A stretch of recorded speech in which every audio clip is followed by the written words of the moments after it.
জাতির যদি প্রয়োজন পড়ে, আবার যদি মনে হয় ৭১ সনের চেতনাকে ধারণ করার জন্য, বাংলাদেশের চেতনাকে ধারণ করার জন্য, সবার আগে বাংলাদেশের স্লোগানকে ধারণ করার জন্য, এমন ৫ই আগস্টে প্রতি বছরে বছরে হতে পারে। আর যারা মুনাফিকি করেন, যাদের জন্মই হয়েছে মুনাফিকের মধ্য দিয়ে, আপনারা আসলে ভালো হবেন না। আমি সালাম ভাইকে বলবো যে আপনারা একসাথে তাদেরকে ফ্ল্যাগ দেওয়ার সময় আরো ভাবার দরকার ছিল।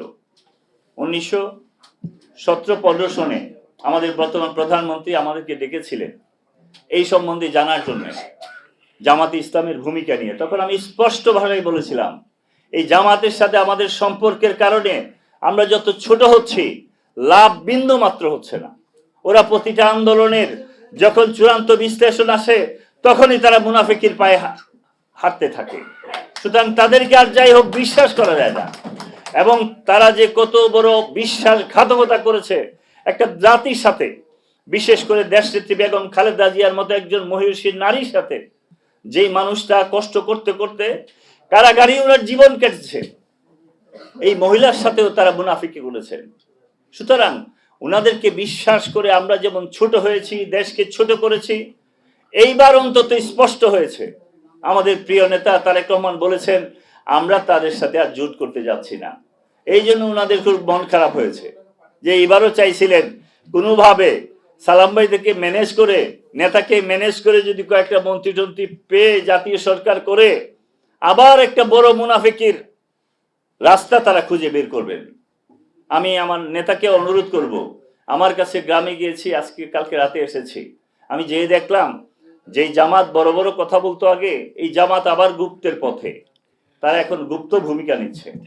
এলাকাতে আমি যেয়ে দেখলাম, আমার অফিসে জামাতের ইলেকশন করবে, সে আইসা বলতেছে, কোন নেতা আমি আর ইলেকশনে নাই, আমি এখন মাদ্রাসা নিয়ে ব্যস্ত, মাদ্রাসা চালাবো। আমি বললাম, কালকে না শুনলাম আপনি ইলেকশন করবেন, এখন কি আরো ভালো প্রার্থী পেয়েছেন, ছেড়ে দিয়েছেন আপনি?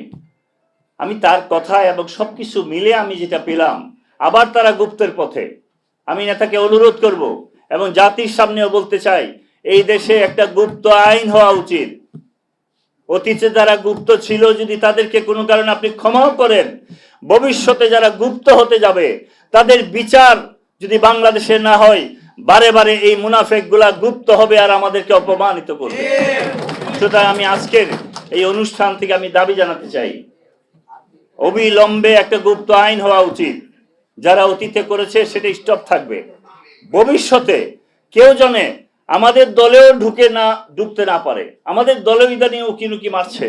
আমি যা দেখছি, আমার এক ইউনিয়নের সেক্রেটারি, তার ভাই ওই ইউনিয়নের জামাতের আমির, জানতেই পারলাম না, হুট করে জানি সে নাকি আমির।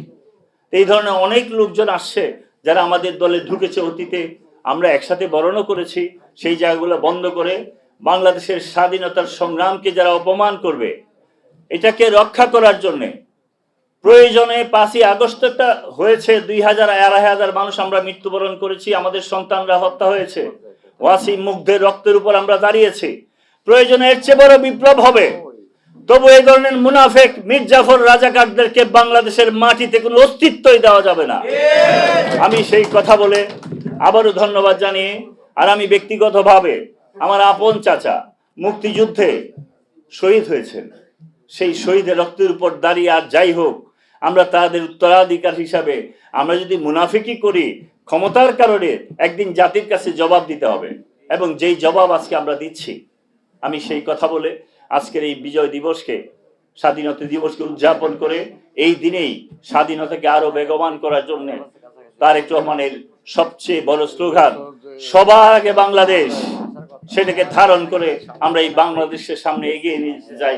সবাইকে ধন্যবাদ জানিয়ে আমি আমার বক্তব্য এখানে শেষ করলাম। আল্লাহ হাফেজ। বাংলাদেশ জিন্দাবাদ। শহীদ জিয়া অমর হোক। দেশনেত্রী বেগম খালেদা জিয়া কে বেহেশত নসিব করুক। সবাইকে ধন্যবাদ। আসসালামু আলাইকুম।